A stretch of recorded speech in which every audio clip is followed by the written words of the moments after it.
cause and effect. Is there such a thing?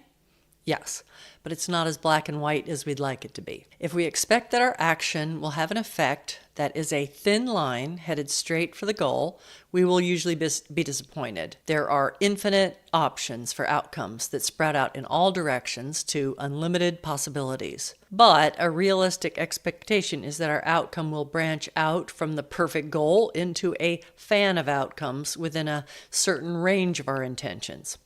And that fan could look like a skinny baseball park, which is good because we could say it's in the ballpark. But our ego wants the straight line outcome it intended, and we tend to pine after the happily ever after, the perfect body, the big payoff, and society sells that image to get us to buy stuff. But that straight line rarely happens. Most of the time it lands in the ballpark, and that takes some acceptance and some equanimity.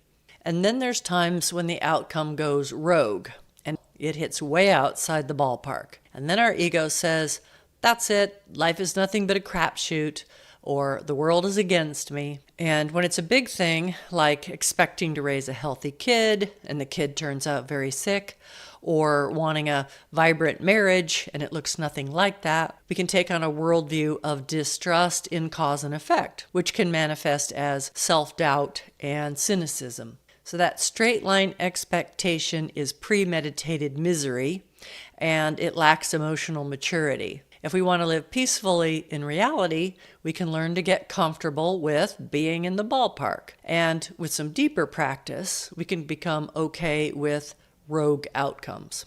The Bhagavad Gita says we are entitled to our actions, not the fruit of our actions. And when we take action for the sake of enjoyment or experimentation, we are perfectly happy being in the ballpark most of the time and resilient and courageous when it goes foul.